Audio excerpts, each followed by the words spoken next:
Alors bonjour à mon invité, à Tuolf. Est-ce que tu peux te présenter aux personnes qui nous écoutent et qui ne te connaissent pas? Avec plaisir. Alors déjà pour commencer, c'est pas Atu-Wolf, c'est Hath-Wolf, hein, le U se prononce OU dans les langues germaniques, mais ça tu le sais sûrement, mais c'est vrai que les francophones ont tendance à le prononcer U. Mm. Ça me plaît d'ailleurs, ça lui donne une petite touche exotique à mon pseudo.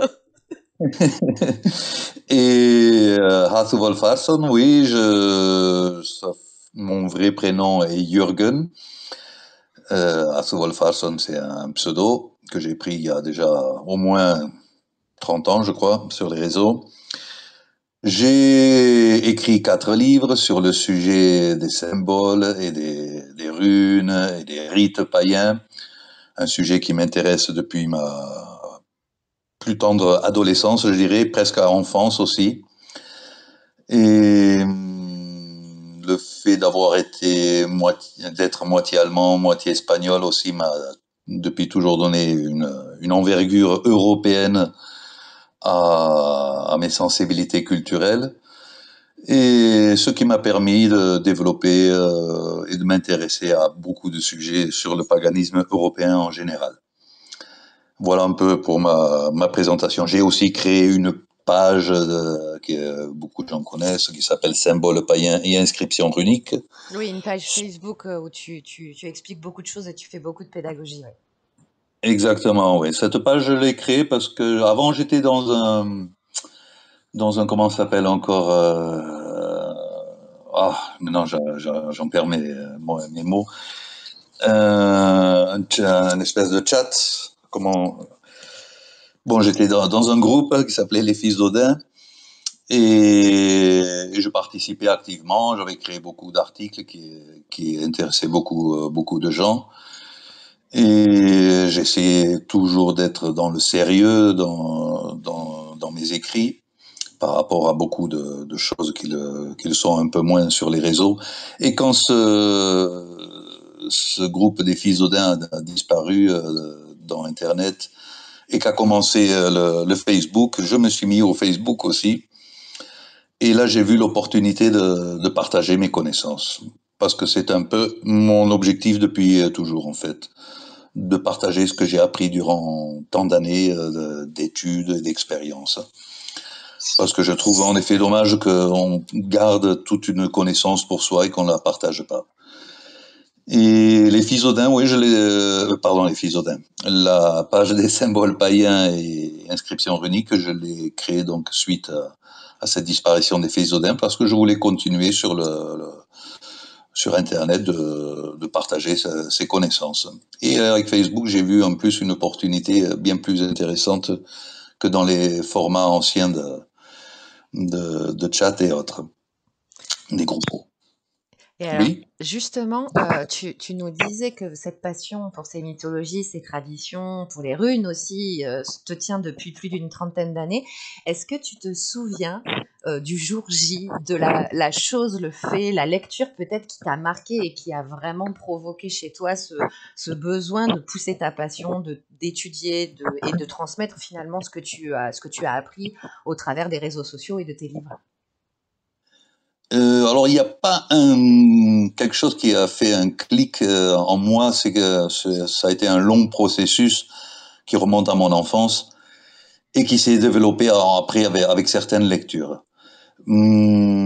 Pourquoi je me suis intéressé à ces sujets, pourquoi j'y ai toujours été sensible, ça remonte déjà à l'éducation de mon père et de ma mère aussi.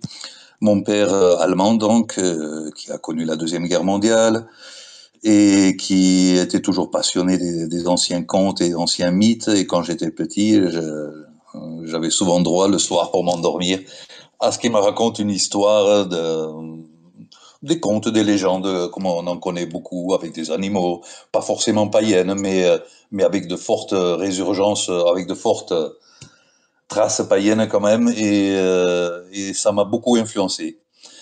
Ma mère, par contre, était chrétienne. Elle, de son côté, me lisait souvent la Bible. Une Bible illustrée que j'oublierai jamais. Quand j'étais enfant, ça m'intéressait aussi, mais Arrivant à l'adolescence, je commençais à comprendre que cette Bible ne parlait que du peuple juif et dans un cadre géographique qui se trouve au Moyen-Orient, qui parlait souvent du désert et de certaines valeurs dans lesquelles je ne me reconnaissais pas. Je préférais de loin les contes de mon père qui me parlaient de forêts profondes, de lacs, de neige, de paysages nordiques. Et alors que dans la Bible, non, je ne m'y reconnaissais vraiment pas. Et ça s'est accentué quand j'étais adolescent et qui m'a poussé donc à faire des recherches plus du côté mythologique européenne, pas que germano-nordique d'ailleurs, que du côté judéo-chrétien. Le christianisme que, adolescent, j'ai laissé complètement tomber et que j'ai renié avec grande passion, même avec grand fanatisme, je dirais. Ça se transpire d'ailleurs souvent dans mes écrits. Si peu. Oui, je n'ai pas grande amitié pour le judéo-christianisme. Je n'ai pas de haine envers les chrétiens, loin de là. Les gens, c'est une chose dans ma conception. Par contre, j'avoue que j'ai une grande haine pour la religion, soit le judéo-christianisme, pas pour les gens, mais pour l'idéologie véhiculée au travers du judéo-christianisme, qui est quelque chose de tellement étranger à nos racines religieuses et culturelles en Europe, et tellement étranger que ça nous a fait énormément de mal lorsque, petit à petit, les siècles aidant et le lavage de cerveau aidant, en Europe, le judéo-christianisme a fini par s'implanter dans les mentalités européennes, en grande partie. Donc c'est une des raisons pour lesquelles je me suis intéressé au paganisme, et en particulier au paganisme germano-nordique, de bonheur. Je ne milite, depuis mon adolescence, je ne milite plus dans aucun parti politique. Je n'ai pas grande amitié pour les politiciens parce que la corruption et les mensonges sont quelque chose de tellement typique, hélas,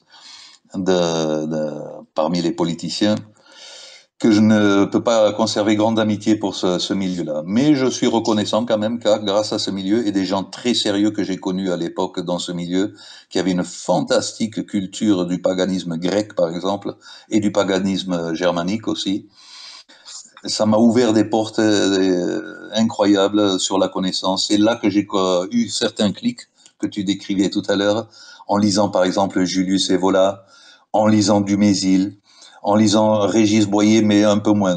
Régis Boyer, c'est un très fantastique apport culturel, mais il me fait pas vibrer quand je le lis. Julius Evola m'a toujours fait vibrer, et pourtant il y a beaucoup d'erreurs dans ses appréciations sur le paganisme, beaucoup d'erreurs. Il y en a, quoi. Mais la manière dont il écrit, la passion avec laquelle il écrit, la manière avec laquelle Julius Evola essaye a tenté de transmettre son paganisme romain dans son cas, je le trouve tout simplement fantastique. Ouais. Et ça m'a accroché, et ce genre d'auteur m'en fait clic. Comme un autre auteur qui s'appelle Günther, maintenant je ne me rappelle plus, un auteur allemand, qui a d'ailleurs collaboré aussi avec le Troisième Reich.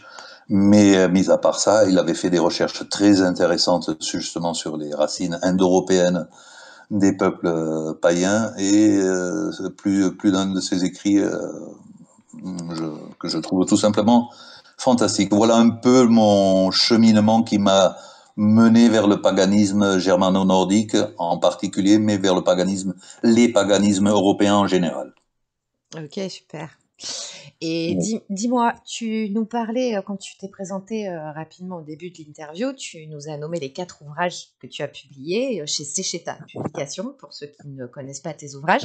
Et justement, par rapport à ces publics-là, est-ce que tu peux présenter chacun de ces livres, quel est leur sujet de prédilection, et puis est-ce qu'ils s'adressent à des publics en particulier? Est-ce que c'est plutôt grand public, ou est-ce qu'il y en a certains d'entre eux qui s'adressent plutôt déjà à des gens qui te connaissent, qui sont un peu plus initiés? Tout à fait, ouais. C'est une très bonne suggestion que tu fais là de présenter les livres, parce qu'en effet, mes 4 livres ne s'adressent pas tous au même public. Le premier que j'ai écrit, Symbole païen germano-nordique, je l'ai écrit dans un souci de comment dire, de faciliter aux néophytes justement une première pénétration entre guillemets du sujet des symboles païens en général. Ce livre est très recommandable pour les gens qui ne sont pas vraiment encore des spécialistes du sujet des symboles. Et je pense que, d'ailleurs, je sais que ce livre a beaucoup accroché, a beaucoup plu aux gens qui étaient un peu néophytes dans ce sujet-là.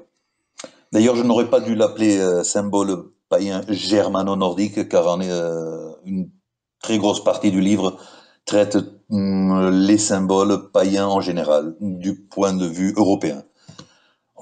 Entre parenthèses, d'ailleurs, je dois préciser que je ne traite que l'aspect européen de tous ces symboles et de tous les paganismes. Je ne me suis jamais aventuré à traiter d'autres paganismes. J'ai un peu traité certains autres paganismes lorsque je parle des Indo-Européens. Mais là aussi, ça reste dans le cadre de notre héritage culturel, je dirais même racial, religieux. Donc ça reste quand même dans un cadre assez européen, même si on parle là d'Indo-Européens, comme tout le monde sait, du moins ceux qui se sont penchés sur le sujet. Les Indo-Européens sont des peuples issus de mêmes caractéristiques culturelles, linguistiques, ethniques, et qui se sont répandus de l'Inde jusqu'en Irlande, et en passant de la Scandinavie jusqu'au sud de l'Europe, et voire même jusqu'au nord de l'Afrique. Donc c'est dans ce cadre-là encore. Mais sinon, je n'ai jamais traité d'autres paganismes qui ne soient pas européens. C'est trop complexe et c'est trop vaste, et ce serait me perdre dans trop de sujets à la fois. Et pourtant, je m'intéresse aussi, par exemple, lorsque je vois des documentaires, à des paganismes comme ceux d'Amérique centrale ou des peuples sibériens aussi, au niveau du chamanisme, qui sont très intéressants. Et pour en revenir donc au livre Symbole païen, j'aurais dû l'appeler Symbole païen européen, en fait. Il y a une partie spécifiquement germanique sur la fin. Là, oui, par cet aspect-là, le livre mérite le qualificatif de germano-nordique. Mais tous les autres, des symboles comme les roues solaires, swastika, triskel, le chat, le chien, l'aigle, et tous ces genres de symboles sont des symboles qui ne sont pas que germano-nordiques, loin de là, ce sont des symboles qu'on retrouve dans tous les paganismes européens et même au niveau universel, je dirais. Ensuite vient le deuxième livre que j'ai écrit sur les runes, qui a beaucoup accroché aussi, qui plaît beaucoup. Et là aussi, je me suis attaché à présenter les runes parce que là, je crois que je vais commencer à répondre à une autre de tes questions. Oui, on y reviendra après, oui, sur rune par rune. Oui. Voilà. Et rune par rune, je l'ai écrit parce que j'étais tellement fatigué de voir tant de bêtises sur les réseaux, sur les runes, que je me sentais presque obligé de l'écrire. Ma quête sur les runes a toujours été, et même sur le paganisme en général, les mythes, je me suis toujours attaché à que mes sources soient sérieuses. J'ai toujours cherché à me baser sur de l'historique et non des inventions modernes. Et malheureusement, dans le sujet des runes, il y a énormément d'inventions modernes. Donc là, j'ai voulu rétablir certaines vérités. Et ensuite, le troisième livre sur les rites, magie et divination en Europe païenne. Alors là, ça ne s'adresse pas du tout aux néophytes. Un néophyte pourrait le lire aussi, mais ça s'adresse beaucoup plus déjà à un public qui a certaines connaissances sur les traditions païennes. Alors là, il n'est pas question de symboles, il n'est pas question de runes dans ce livre-là, mais il est hautement intéressant parce qu'il donne vraiment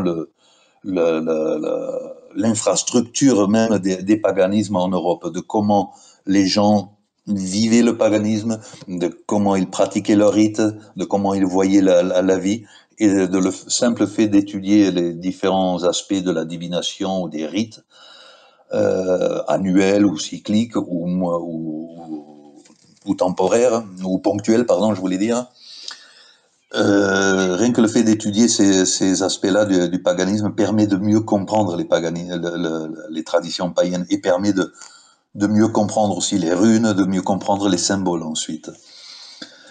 Et le quatrième livre, qui est le livre pour moi qui m'a toujours le plus motivé, et là je remercie Alzane qui m'a motivé à l'écrire parce que j'étais un peu démotivé à un Ton moment donné. petit, ton petit dernier en date, il paraît très Mon pe- récemment celui-là.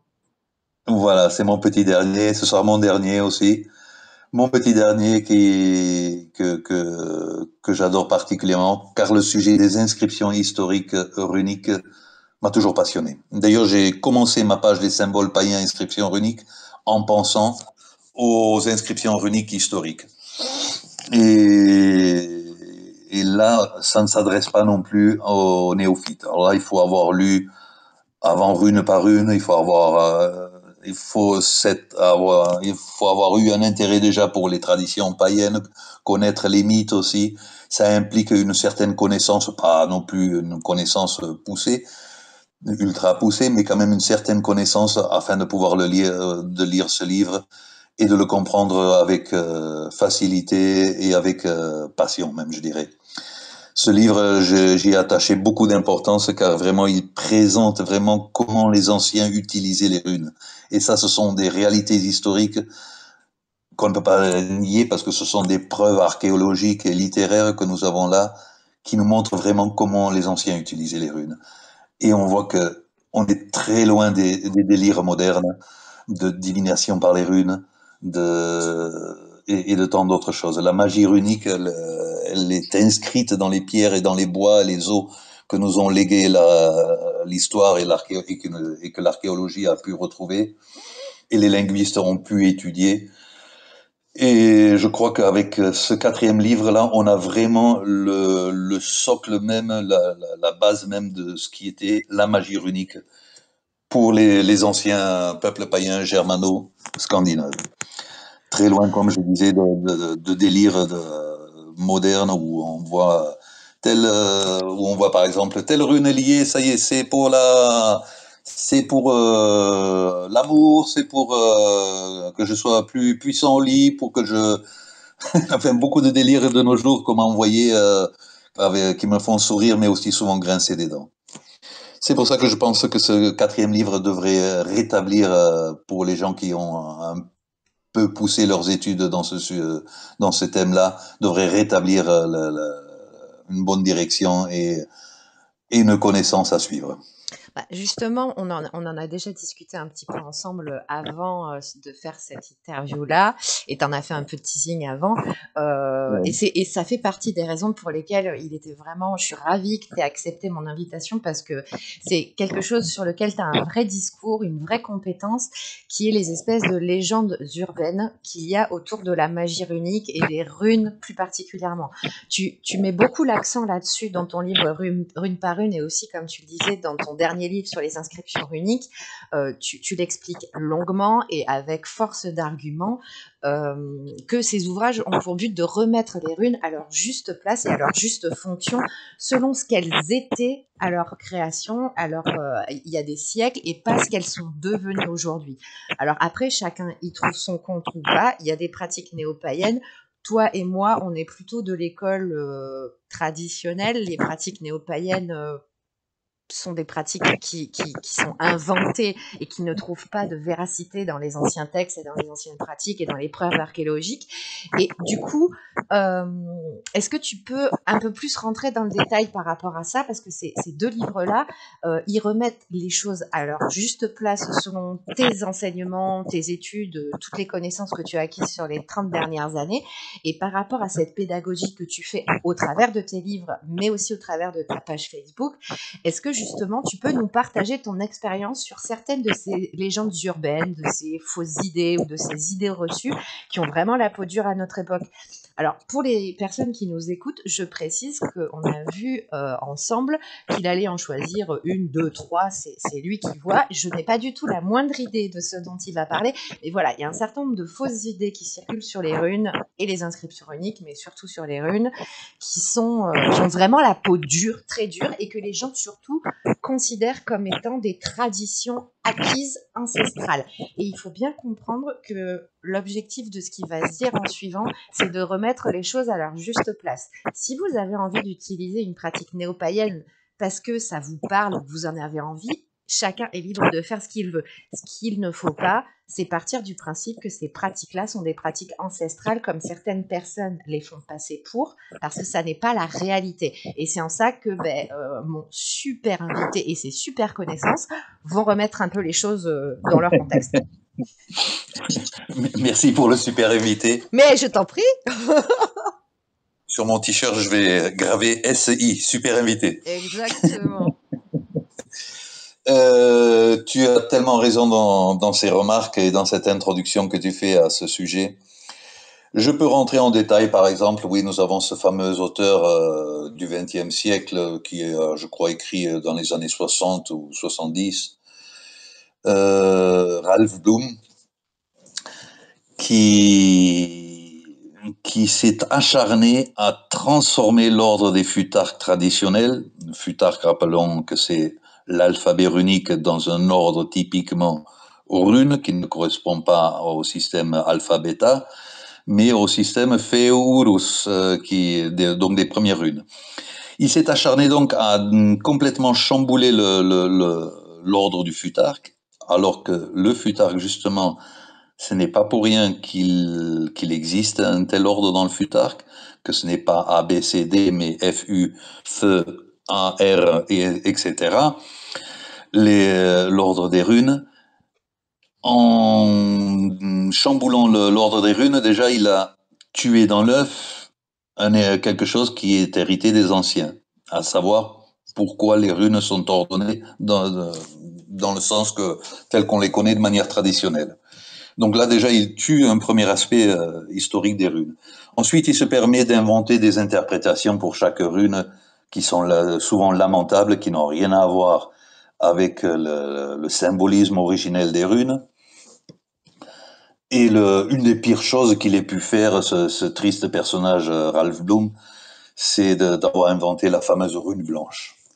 Cette rune blanche, la fameuse voilà, exactement, la fameuse rune blanche. Ouais.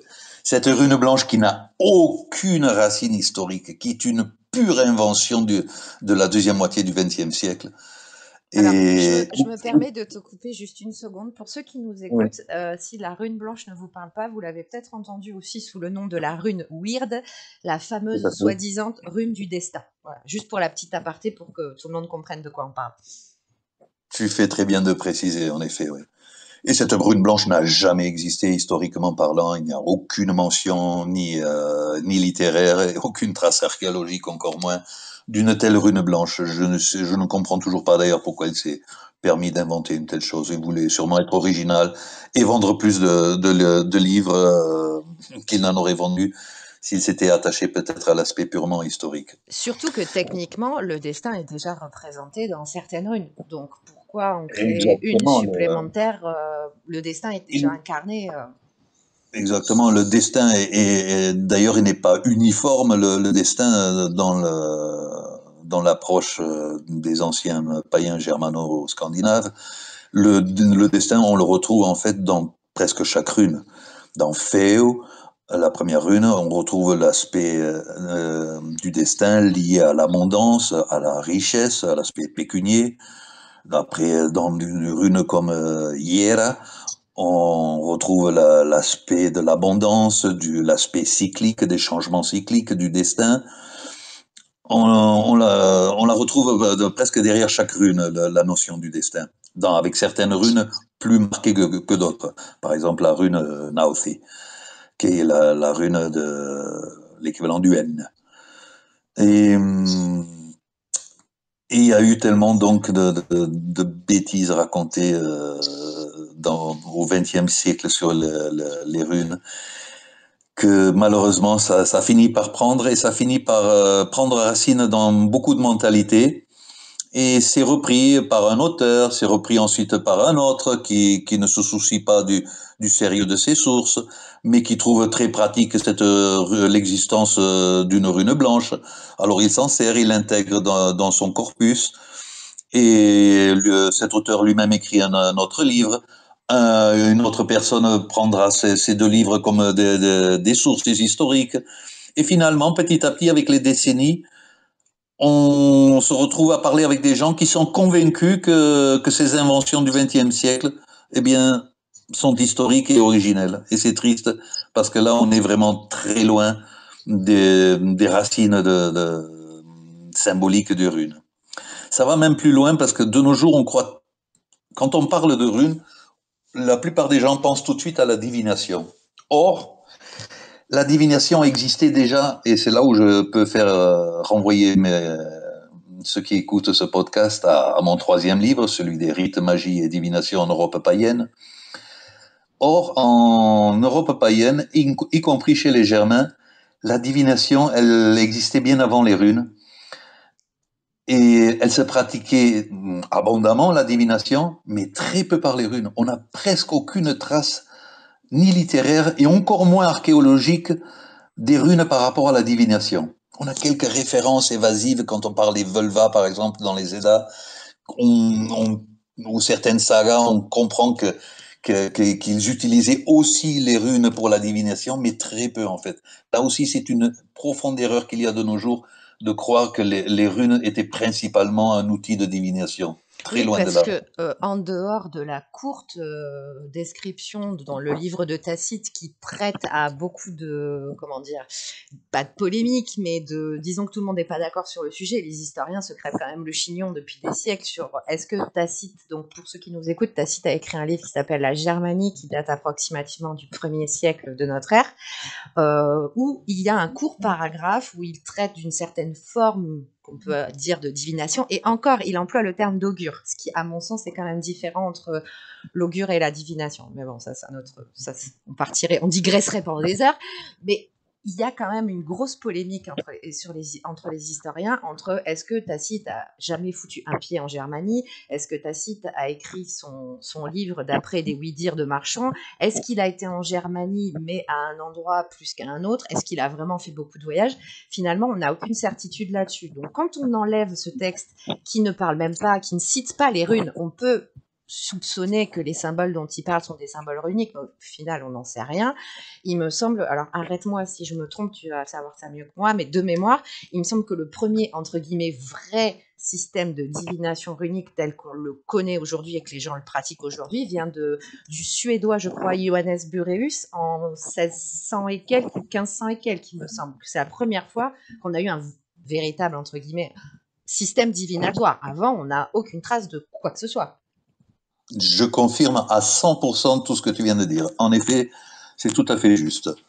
Et je rebondis un peu sur Tacite d'ailleurs, car en effet, Tacite a écrit ce fameux passage où il décrit un rite des divinations avec la branche d'arbre fruitier qui est coupée, sur laquelle on traçait des signes, et ces signes qui étaient jetés sur un drap blanc.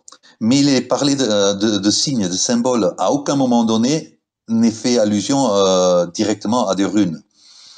Il se, il, il se pourrait qu'il s'agisse de runes, mais là aussi c'est peu probable en fait, lorsqu'on y réfléchit bien, que ce soit des runes dont il parle, car Tacite, on parle là du 1er siècle de notre ère, et au 1er siècle de notre ère, les runes sont tout sauf bien implantées chez les Germains. Elles commencent tout juste à germer dans la culture germanique. Les runes à cette époque-là étaient méconnues par la plupart des prêtres païens, méconnues par la plupart des tribus germaniques. Et donc, lorsque Tacite dit que les peuples germaniques étaient très enclins, et ça c'est vrai, à la divination, il faisait référence à d'autres systèmes que celui des runes. Peut-être que celui des signes était déjà des signes pré-runiques, c'est fort possible, mais je ne crois pas qu'en l'an 50 de notre ère, on puisse parler déjà de runes. La plus vieille inscription runique, d'ailleurs, remonte à 50 de notre ère, et là aussi, il y a une polémique à propos de cette inscription. Certains y voient même des lettres latines mal tracées. Si cette inscription n'était pas la runique, du coup, la plus ancienne inscription runique serait à peu près de l'an 150 de notre ère, et pas de l'an 50. Donc le passage de Tacite sur la divination ne fait sûrement pas référence aux runes. Et les runes en divination, comme tu dis, c'est dans le Moyen-Âge très avancé qu'on commence à en parler et pas avant. Ce que nous démontre l'archéologie, ce que je m'efforce à chaque fois d'écrire, que j'ai écrit dans mon 4e livre sur les inscriptions runiques, historiques, que nous démontre l'archéologie, c'est que les runes, en fait, servaient principalement à 2 choses. Et pas à la divination principalement. Peut-être aussi à la divination, mais alors là, c'est de l'hypothétique. Principalement à 2 choses. D'abord, l'écriture et surtout la magie. On pensait qu'en inscrivant certaines runes, en les joignant certaines runes à d'autres, en formant certains mots, ou tout simplement en écrivant certaines formules runiques, c'est-à-dire certaines formules magiques ou incantatoires, le mot ne me sort pas, on pensait donc qu'en inscrivant ces runes, on faisait de la magie, on pouvait influencer sur le destin, envoyer une malédiction, envoyer entre guillemets, une bénédiction, aider à la prospérité, à l'abondance, de point de vue magie sexuelle aussi, de la fertilité, la connaissance. Mais les runes étaient principalement donc un outil magique qui devait permettre d'atteindre un certain objectif. Et c'est dans ce cadre-là qu'on retrouve les runes à 99%, Oui, en écriture et en magie. Et de point de vue divinatoire, nous n'avons aucune pièce archéologique qui nous démontrerait que les runes étaient utilisées en divination à l'époque païenne. oui, puis d'ailleurs, c'est exactement la même chose dans les textes. Quand on lit les sagas, quand on lit l'Edda poétique ou même l'Edda de Snorri ou d'autres textes comme ça qui nous sont parvenus et qui sont anciens ou qui auraient été écrits plus récemment, 12e, 13e siècle, mais qui sont vraisemblablement de tradition orale, on a beaucoup de pratiques magiques via les runes, mais on n'a pas de divination au sens propre du terme comme on l'entend aujourd'hui en tout cas. Tout à fait. Là, je rejoins à 100% encore une fois ce que tu dis. Oui.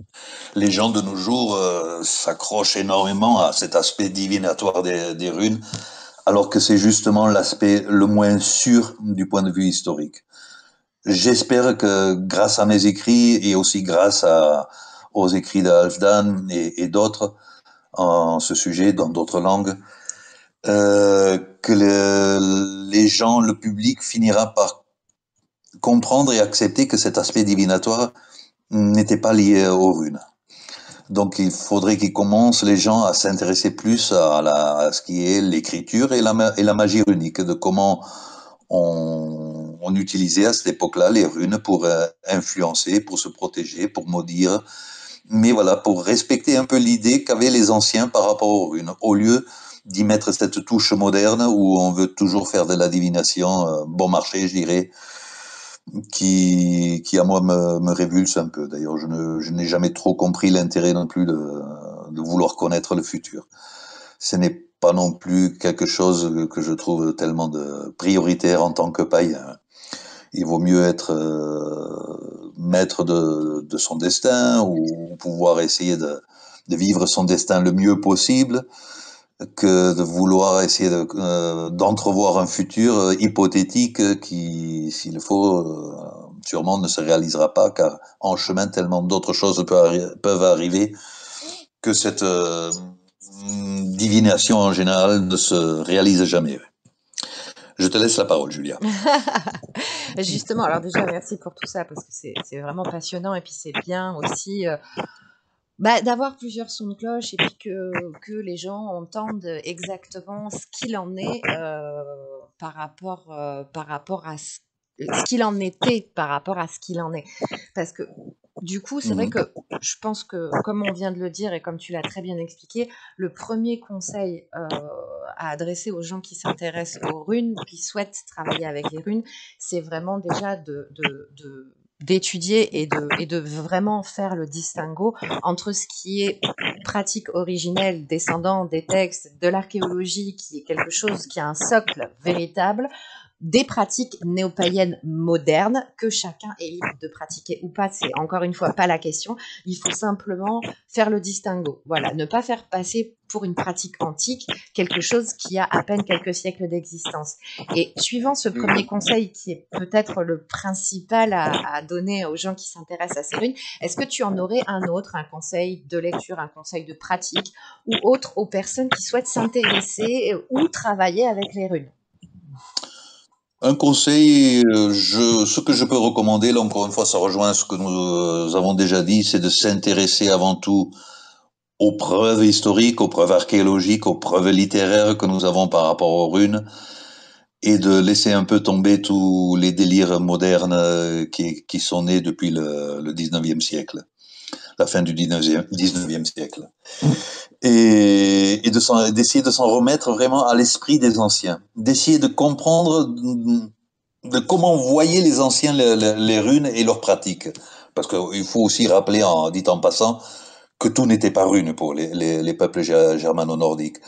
Nous avons des témoignages dans une saga sur les pratiques de la Völva. Dans ces pratiques divinatoires ou magiques, il n'est pas fait une seule fois mention des runes. Les runes étaient vraiment un à côté très intéressant et un apport culturel fantastique, mais ce n'était pas non plus le nec plus ultra pour nos anciens. Donc le conseil que j'aurais vraiment à donner, c'est d'essayer de retrouver cet esprit qu'avaient les anciens, la vision que les anciens avaient par rapport à leurs rites, par rapport à leurs traditions, par rapport à leurs mythes et par rapport aux runes, pour mieux comprendre tout cela. Parce que si l'on se base trop sur des écrits purement modernes, il y a de très bons écrits modernes aussi, mais sur des écrits modernes qui eux-mêmes se basent sur des écrits modernes, alors là, c'est sûrement le début d'une fausse route que font les gens. S'ils veulent vraiment utiliser les runes comme les anciens, il faut qu'ils s'en remettent aux preuves, aux sources anciennes, et pas aux interprétations modernes. Car même, on peut aller même plus loin, car même les noms des runes sont venus très tardivement aussi. On a juste une inscription runique qui donne le nom des runes, mais elle date déjà du XIIe siècle. C'est une inscription qui a été trouvée à Bergen, comme tellement en ont été trouvés à Bergen. C'est une parmi tant d'autres, et elle présente justement une formule magique avec le nom écrit entier des runes, et qui rejoint celui qu'on trouve dans les Eddas. Mais tout ça, c'est tardif. Les noms propres des runes, comme on les connaît, c'est-à-dire l'argent, l'auroch, les géants, la roue, etc. Ces noms-là aussi, on n'a pas de traces vraiment historiques qui peuvent prouver de manière définitive que ces noms existaient depuis le début de l'existence des runes, c'est-à-dire à partir du 1er siècle de notre ère. Il se pourrait aussi que ces noms soient venus plus tard. Donc, quel était vraiment le symbolisme de chaque rune à l'origine? On peut se poser la question si, en effet, c'était vraiment ce que nous a donné la littérature quelques mille ans plus tard. Car entre l'apparition des runes et les références littéraires, pas archéologiques, mais les références littéraires, les aidant principalement, qu'on a des runes, il y a quand même 1000 ans d'écart. Oui, Ça fait énorme. C'est un gouffre béant. Ouais. Exactement. Et quand tu vois l'utilisation qu'ont fait les anciens des runes pendant ces 1000 ans, on voit une nette évolution. Le païen est pragmatique depuis toujours et il a adapté ses runes à ses évolutions linguistiques. Le futarque des origines n'est valable que jusque vers le 5e ou 6e siècle et encore pas dans toutes les régions. En Germanie continentale, il disparaît à cause du christianisme encore plus tôt. Il survit un peu plus dans le sud de la Scandinavie. Et après, en Grande-Bretagne, très tôt, presque dès le début des invasions germaniques en Grande-Bretagne, apparaît un nouveau futarque celui à 28 et à 33 runes, typiquement anglo-frison et anglo-saxon. Donc on voit vraiment, et dans le sud de la Scandinavie, après, à partir du 5e, 6e, plutôt 6e siècle, commencent à apparaître des variantes avec ce qui mènera au bout de 2 siècles d'évolution vers les futarques récents, les futarks à 16 runes.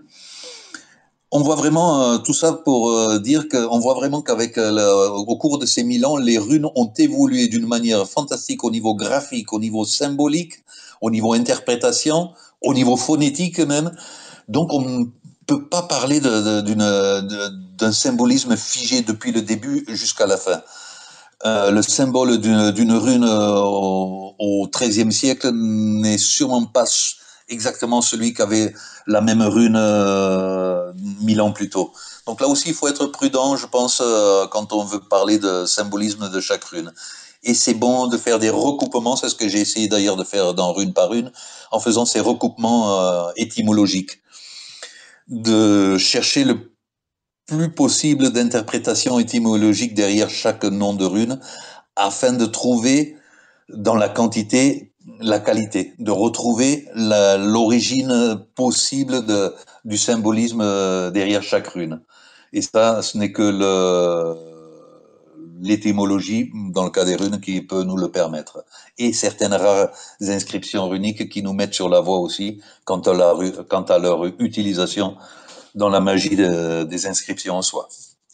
Je te laisse la parole. Ben, merci pour tout ça. Je pense que déjà, Oui. pour ceux qui nous écoutent et qui sont néophytes, il y a du boulot. Il y a du boulot, en effet. Je pense que la démarche doit être presque celui d'un universitaire qui se met à étudier le droit ou qui se met à étudier quelque chose. Il faut vraiment avoir une démarche sérieuse, ne pas avoir peur de ses propres contradictions ou de ses déceptions. Celui qui recherche, le néophyte qui recherche parmi les runes, oh, la divination ou autre chose, et qui ne le trouve pas, il faut pas qu'il se laisse freiner non plus, parce que les runes sont fantastiques. Il y a des messages et des symbolismes derrière magnifiques, mais il faut vraiment se donner le temps au temps, comme disait un président français, pour trouver l'aspect le plus originel possible des runes et les comprendre avec une vision euh, qu'avaient les anciens. Voir les runes avec les yeux des anciens, pas avec un homme du 21e siècle. Je n'arrive plus à articuler. Ouais, avec une vision du 21e siècle, plus ou moins Ouais. fantasmée, en plus selon les directions. Complètement. Par exemple, j'ai eu régulièrement sur ma page dans Messenger, sur ma page des symboles, la question, c'est quoi la rune liée de l'amour? C'est parce qu'ils ont vu ça quelque part sur un réseau que, soi-disant, il y aurait une rune liée de l'amour. Il n'y a aucune rune de l'amour. On a une rune des géants, on a une rune de la connaissance, la bouche, celle d'Odin. On a une rune de l'auroch, la force, mais il n'existe pas de rune d'amour en soi. Et celui qui prétend qu'il existe une rune de l'amour, ben, il ment, il transforme l'histoire, il transforme la rune, il trahit l'esprit originel des runes et nous fait un beau cocktail néo-hippie, je dirais, avec paix et amour, parce qu'il n'y a pas de rune de la paix, il n'y a pas de rune de l'amour. Par contre, oui, on a une rune de la guerre, par exemple. Là aussi, il faut remettre les runes dans leur contexte. Elles sont nées, elles ont évolué dans des contextes très guerriers, des époques avec beaucoup de guerres, des conflits. Et l'amour et la paix n'étaient pas les préoccupations premières de nos ancêtres païens durant l'âge du fer et même l'âge du bronze. Oui, c'est sûr. Oui. Et qu'est-ce que je voulais dire? Oui, alors maintenant c'est le moment de la libre antenne. Alors je ne sais pas si tu as quelque chose dont tu voudrais parler, qui te tient à cœur sur ce sujet ou sur un autre, un auteur à recommander, ce que tu veux. Est-ce que tu as quelque chose que tu veux nous partager ou pas? Oui, pas un auteur. Je pense que les auteurs, on peut en trouver beaucoup d'intéressants sur les runes. Malheureusement, pas toujours en français, oui. Mais mes références, j'ai la chance de parler 5 langues, ce qui fait que mes sources sont souvent tout sauf du français, car en français, il n'y a pas été écrit beaucoup de choses. Il y a un livre récemment écrit par Alain de Benoît sur les runes, je crois, qui est pour une première approche aussi, qui est assez intéressante. Je ne l'ai pas lu, mais des gens sérieux que je connais qui l'ont lu ont été positivement surpris par ce livre de Alain de Benoît. Je ne connais plus le titre, mais facilement reconnaissable parce que c'est le seul qu'il a écrit sur les runes. Et après d'autres auteurs, recommande ceux dont toi déjà tu as parlé, Dumézil, pour les Indo-Européens. Je recommande Renaud Krantz aussi, qui a écrit sur la mythologie nordique des études très intéressantes.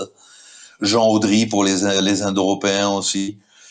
Edred Orson qui a écrit beaucoup de bêtises modernes aussi, mais qui a écrit un livre que je recommande. J'ouvre d'ailleurs ma bibliothèque là pour que je recommande parce que c'est un des rares livres qu'il a écrit qui est vraiment sérieux et qui a une approche sérieuse de la magie runique.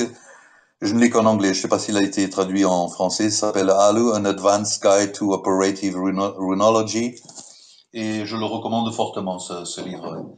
Alors, je vais digresser légèrement parce qu'en fait, je voudrais ton avis sur quelque chose auquel je pense maintenant que tu me cites un certain nombre d'auteurs. Ouais. Quel est ton avis sur Nigel Pennick? Parce que je suis, à titre totalement personnel, il y a des choses que je trouve très intéressantes chez lui, mais sur d'autres, je suis très, très perplexe en fait.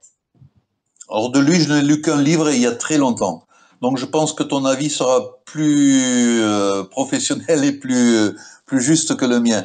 Le peu de souvenirs que j'ai du livre que j'avais lu de lui, dont je me rappelle même pas le titre, c'est exactement cette impression dont tu viens de parler. Mm. Un mélange de choses sérieuses, historiques, mais après avec des rajouts qui puent le moderne.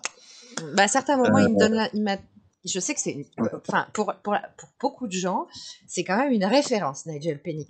C'est vrai que j'ai trouvé des choses très intéressantes dans les livres que j'ai lus, parce que j'ai pas tout lu, mais il y a certaines choses, à certains moments, j'ai vraiment l'impression qu'il part complètement en cacahuète, hein, quand même. Oui, oui, c'est l'impression aussi que j'en avais retiré un peu dans la présentation de chaque rune qu'il avait fait. Je l'avais trouvé sérieuse par rapport au symbolisme de chaque rune. Mais après, quand il avait voulu développer un peu l'aspect magie runique, c'est là où je pense aussi qu'il partait un peu dans le n'importe quoi. Et Edred Orson, par exemple, dans ce livre dont je parlais en anglais, c'est un peu la démarche contraire, justement. La présentation des runes relève parfois un peu du n'importe quoi. Par contre, son approche de la magie runique, elle est très juste par rapport aux réalités historiques. Ok. Et après, qu'est-ce qu'il y a encore après, il y a des auteurs délirants que je ne conseillerais pas, comme un auteur breton dont je me rappelle plus, là, qui avait été édité chez Très Daniel. Mais bon, il y a des choses qu'on peut recommander, d'autres non. Et une recommandation principale pour tous les néophytes aussi, c'est ne pas s'attaquer tout de suite à des sujets approfondis et détaillés. De toujours faire les choses step by step, pas à pas.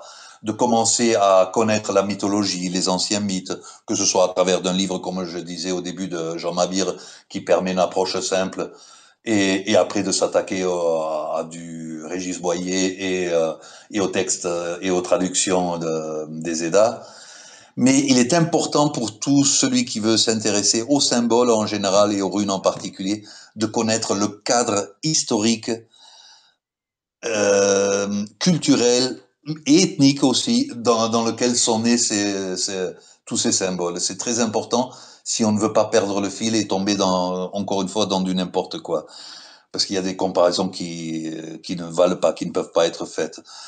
Par exemple, lorsqu'on parle d'un symbole solaire ou autre, ah oui, mais chez les Bantous d'Afrique, il existe aussi. Oui, mais leur approche n'est pas du tout la même du même symbole.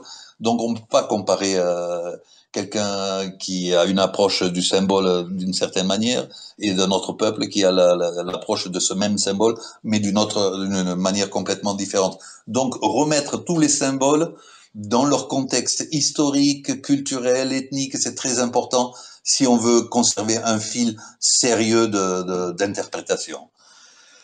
Et, je rajouterai aussi un peu cet aspect qui existe depuis très longtemps, auquel je me suis affronté depuis le début et qui m'a toujours gonflé, pour parler sérieux, pour parler de manière crue.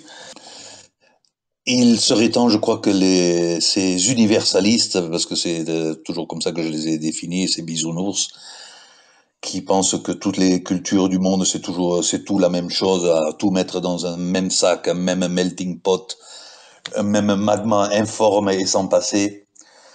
Je crois qu'il est important, comme je disais, de mettre chaque culture à sa place historique et du point de vue du peuple, et ne pas toujours se cracher les uns sur les autres. Ma démarche au début, quand je me suis mis dans le forum des Fisoudins, mot que je cherchais au début de notre interview que je ne trouvais pas, voilà, un forum dans lequel j'étais, où j'ai connu mes premiers affrontements avec les universalistes qui d'emblée me crachaient ou nous crachaient dessus, nous traitant de nazillons et compagnie, et qu'on détournait les anciens symboles parce que voilà, tous ces symboles-là étaient des symboles d'amour, alors que c'est justement pas le cas. Le détournement, c'est plutôt eux qui sont en train de le faire depuis les années 60 du XXe siècle. Il serait temps de dépolitiser tous les symboles et toutes nos traditions. Dépolitiser, c'est peut-être difficile car tout est politisé, même les anciens politisaient aussi les choses. Un César ou un Xénophon, par exemple, était bien plus fasciste qu'un Mussolini du XXe siècle, et pourtant ils étaient bien païens aussi. Mais il serait bien que les gens qui ont une autre tendance politique que la mienne ne me crachent pas dessus, et ceux qui sont de ma tendance politique arrêtent aussi de cracher sur les autres. Parce que ces tensions politiques au sein des mouvements néo-païens nous fait plus de tort qu'autre chose. Et finalement sert à qui? Au monothéisme qui se rit de nos petites guerres internes. Je pense que tout simplement les gens devraient comprendre, ça je l'avais mis dans un article, par rapport à ce problème de l'aspect politique et des néopaganismes de nos jours. Il faudrait que les néo-païens de nos jours, de toutes les tendances, finissent par accepter et par comprendre que le paganisme n'a aucune couleur politique. Il y a des paganismes de tous les horizons politiques et l'histoire nous le démontre. Il y a eu des gens historiques qui ont été païens avec des tendances fascisantes très marquées comme Jules César et qui étaient pourtant très païens. Et d'autres qui étaient tendance plus peace and love, on pourrait dire, pour employer des mots très à la mode dans les années 60. Et ça aussi, ça existait. Certains aspects druidiques, par exemple, chez les Celtes, peuvent rejoindre cet amour de la nature et de la non-violence. Tous ces aspects existaient. Il y avait, chez les anciens païens, il y avait aussi bien pour employer des mots politiques de nos jours, à l'époque ce n'était pas vrai bien sûr, mais pour le transcrire avec ce même vocabulaire, il y a toujours eu dans les mouvements païens des gens de droite, d'extrême droite, de gauche, d'extrême gauche, de centre, d'extrême centre, d'anarchistes. Il y a eu toujours de toutes les tendances et c'est très bien comme ça, car on parle là d'une religion et pas d'un parti politique. Les gens devraient commencer à comprendre ça et à tolérer l'autre aussi. Parce qu'à chaque fois que je parle de mes tendances politiques, aussitôt je me fais cracher dessus, on me traite d'inculte. J'ai heureusement pu leur démontrer en écrivant mes livres et avec ma page qu'il n'en est rien, que c'est parfois eux les incultes. Mais ce serait bien d'arrêter toutes ces guéguerres. Et je rêve qu'un jour, en fait, au-delà de nos différences politiques, on puisse trouver des débats possibles entre nous et des points d'accord. C'était un peu mon rêve au début lorsque j'ai commencé à créer la page, mais j'ai été rapidement déçu parce que j'ai vu qu'en face, ce n'était qu'insulte, insulte et encore insulte. Et cette tension générée par des diverses tendances politiques, c'est bien triste, je trouve. On devrait redonner au paganisme ses vraies valeurs, qui sont des valeurs païennes avant tout, et non politiques. Voilà ce que je voulais un peu rajouter par rapport à ça. Je ne sais pas ce que tu en penses toi personnellement, mais je pense que c'est important de le dire. Oui, oui, bien sûr, bien sûr. C'est sûr que le jour où on arrivera tous à échanger dans le calme, malgré Dans nos le calme, divergences exactement, ouais. de croyances et d'opinions, ça sera fantastique pour peu que ça arrive un jour. Mais c'est vrai que dès qu'on parle de religion, tu sais, on a coutume de dire quand on fait un déjeuner en famille, on ne parle pas ni religion ni politique. Voilà, Tout à fait, ouais. c'est vrai que ce Et sont c'est des bien pour quelque sujets chose. qui enflamment les gens. Et Bon, Hmm. c'est sûr que ce sont des sujets difficiles parce qu'on touche aux croyances profondes des gens, que ce soit finalement la politique ou les religions, c'est un peu le même problème, entre guillemets, ça déchaîne les passions. Donc c'est Tout à sûr, fait, ouais. peut-être qu'un jour, on arrivera à ce que un chrétien radical et un païen radical arrivent à discuter autour d'une bonne bière ou d'une tasse de thé et puis partagent Ouais. leur point de vue sans que la tasse et le pichet de bière finissent dans la tête de l'un et de l'autre. Mais bon, Exactement. Exactement. D'ailleurs, je peux te donner une propre expérience que j'ai eue jeune pendant mon service militaire. Je me rappelle m'être retrouvé avec un juif qui faisait des études pour être rabbin. Et on s'est retrouvés à l'infirmerie ensemble pendant 3 jours parce qu'on avait chopé le même virus sur le terrain. Et ben, pendant ces 3 jours, on s'est mis à échanger des points de vue culturels et religieux. On a parlé pendant des heures. Moi, je lui parlais des runes, lui il m'a parlé de la Kabbale et d'autres systèmes anciens hébraïques. Et c'était très intéressant. Et on a fini par trouver d'énormes divergences, bien sûr, parce que le monothéisme restera toujours ce qu'il est, le monothéisme, une vision unique et que ne partagent pas les païens avec leur vision multiple. Mais on a trouvé aussi des points communs et c'était très intéressant et j'en garde un très bon souvenir et c'est ça qu'on devrait faire comme effort et que ce serait bien que eux aussi fassent un pas vers nous, comme de notre côté aussi on devrait faire ce pas vers eux pour avoir enfin un dialogue sur les sujets qui nous intéressent en évitant les sujets qui nous fâchent. ouais, après, tu sais, alors c'est une opinion très personnelle, mais qui se base sur ce que je vois autour de moi, dans mes connaissances, qu'elles soient proches ou pas. On vit beaucoup, beaucoup, beaucoup dans le passé et on reproche aux autres des choses qui ont été faites il y a des dizaines d'années ou des siècles, voire des millénaires pour certaines choses. Et, et, et c'est vrai que j'ai l'impression beaucoup que, bah, tu vois, tu as une tranche des païens, alors c'est pas en généralité et fort heureusement, mais tu as une tranche de païens qui vont ne pas pouvoir voir les chrétiens en peinture parce qu'ils sont restés à l'Inquisition. Bah, les gars, l'Inquisition c'était il y a des siècles, hein. Maintenant faut arrêter avec ça, hein. L'Église chrétienne a fait beaucoup d'erreurs, l'Église Tout catholique à a fait, fait ouais. beaucoup d'erreurs, mais l'Inquisition c'est terminé. Donc il y a encore des chrétiens qui sont très très dogmatique, pour dire ça dans le sens péjoratif du terme, mais il y a d'autres chrétiens qui sont très ouverts et qui peuvent discuter. Tout comme les chrétiens, pareil, quand ils voient les païens, c'est la sorcière qui a fait un pacte avec Satan et qui a bouffé un gamin au petit-déj pour avoir ce qu'elle voulait. Ça aussi, les gars, faut arrêter.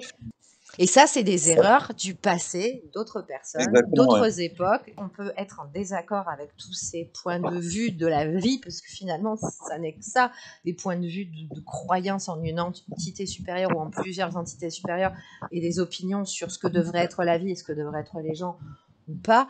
Chacun a sa propre opinion à partir du moment... Moi, ce Exactement. qui m'importe en tant qu'être humain, c'est que ça reste sain. Si je rencontre, par Mm. exemple, tu vois, avec toi, on a discuté longuement avant de lancer l'enregistrement de ce podcast et on a déjà discuté avant en privé sur Facebook ou autre. Voilà. Exactement. Exactement. Et c'est ça qui est fantastique. Et c'est à ça que j'aimerais que nous arrivions. Mais quand tu parles avec, de mon point de vue maintenant, quand tu parles avec un bisounours à tendance anarchiste et qui d'entrée de jeu t'insulte, ben c'est sûr que ça n'aide pas.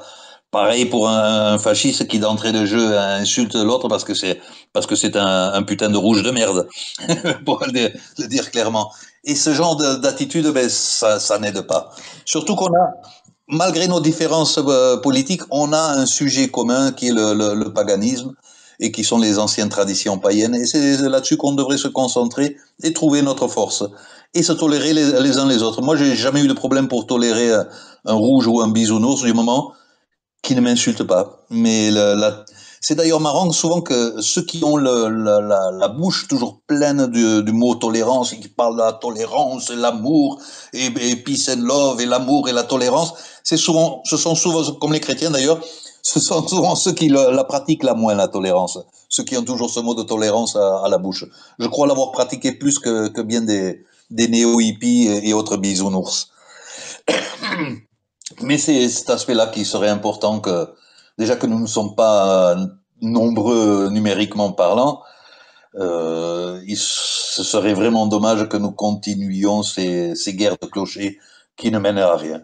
Il suffit pour cela de comprendre que la politique, chacun peut avoir ses idées, ça ne devrait influencer en rien la religion. On peut avoir une tendance politique et avoir une tendance religieuse autre, et l'un n'influençant pas l'autre. Et même si l'un influençait l'autre, on devrait se tolérer parce que voilà, historiquement parlant, il y a toujours eu, dans les traditions païennes, des gens de tous les bords politiques.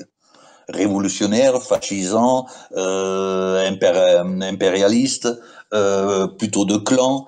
Ça aussi, c'est d'ailleurs un conflit historique, hein, dit en passant, qu'on retrouve déjà depuis très longtemps dans la tradition païenne, la fameuse opposition empire ou alors le système des clans. Et c'est vrai que ce sont deux tendances païennes qui s'affrontent il y a 2000 ans déjà. Et c'est de cet affrontement, justement, n'est rien de bon. Et donc, il faudrait aussi qu'on apprenne des erreurs du passé, tout comme le fascisme, par exemple, doit apprendre des erreurs de son passé, tout comme le communisme doit apprendre des erreurs de son passé, tout comme les partis libéraux doivent aussi apprendre de leurs erreurs passées et présentes. Mais voilà, celui qui n'apprend pas des erreurs de son passé, ben, il n'ira jamais de l'avant, quelle que soit sa tendance, quelles que soient ses croyances. Ah bah écoute, on envoie des bonnes ondes à tout le monde pour transformer la planète. Non, non, je rigole, mais Oui. en fait, bon, voilà. Elle en avait mal joué à la planète, ouais. C'est ça. Et dis-moi, pour finir, donc tu nous as dit que ton dernier ou le 4e ouvrage que tu viens de sortir serait le dernier. Nous sommes Oui. tristes. Oui, C'est une décision irrévocable. peut-être pas irrévocable, mais j'ai 56 ans et d'ici la retraite, je doute fort que je réécrive un livre ou que je trouve le temps et l'envie de réécrire un livre. Attends, tu me rabâches depuis ce matin que tu es vieux alors que tu n'as que 56 ans. C'est mon fils qui arrête pas de me traiter de vieux. Ah, mais faut pas écouter les enfants Du pour coup, je ça. finis par me sentir vieux, ouais. Mais quand je vois beaucoup de jeunes avec qui on peut être en contact, avec qui je suis en contact parfois via la page, c'est vrai qu'on se sent quand même d'une autre génération. Je suis de la génération, et j'en suis fier, de la génération qui n'était pas digitalisée, d'une génération qui s'asseyait à une table et savait parler avec ses amis, qui se retrouvait avec la mobilette pour faire des tours, qui construisait des cabanes dans les maisons, qui n'était pas tous les jours accroché à un WhatsApp ou à un Instagram. Eh bien, moi Et aussi, figure-toi. comment? Eh bien, moi aussi, figure-toi. Ah ben ça me fait plaisir. Et je crois que quand même, en étant entre guillemets vieux de l'autre génération, je crois qu'on peut apporter quelque chose à cette nouvelle génération. Mais pour cela, il faudrait que cette nouvelle génération ouvre un peu aussi ses oreilles et les yeux. Parce qu'ils sont complètement, je trouve triste un peu l'avenir que nous offre le système, l'avenir, cet avenir digitalisé à outrance, partout digitalisé, où les contacts humains sont toujours moindres, le contact avec la nature aussi qui est toujours moindre. Les gens vivent de plus en plus dans des villes énormes et immenses, et chacun isolé dans son petit monde de WhatsApp, d'Instagram, de Facebook, et qui oublie complètement les contacts réels avec les gens qui sont pourtant tellement vitaux, et c'est ça la vraie vie. Et je trouve vraiment triste l'orientation que prend notre système de nos jours. Et je vois, quand on voit les éléments qui se présentent, on se demande vraiment si ça va pas aller de pire en pire. Au niveau, par exemple, de la digitalisation de la vie, c'est-à-dire que on finit par vivre dans un monde virtuel qui est complètement coupé de la réalité. Et de tout ça, notre terre-mère en souffre aussi. Parce que des gens coupés de la réalité ne voient plus le mal qu'ils font à notre mère. Et Ouais, c'est j'ai quand notre même mère commune. l'impression, j'ai quand même l'impression qu'il y a enfin, chez une catégorie de personnes, en tout cas, et tous âges confondus, il y a quand même une certaine prise de conscience ces dernières années. Et chez une catégorie de personnes, il y a quand même un retour aux valeurs fondamentales de la nature et de la protection de l'environnement. Enfin, moi, je le vois, quelque part, c'est peut-être antinomique, mais je le vois sur les réseaux sociaux, en fait. Après, ce que disent les gens et ce qu'ils font dans la vraie vie, c'est autre chose, parce qu'on sait que des fois, bon, il y a des façades, mais on a aussi envie de croire que les gens sont de bonne volonté, et que quand ils disent quelque chose, ils le font. Mais ça, c'est peut-être mon côté bisounours, tu vois, pour en revenir au bisounours.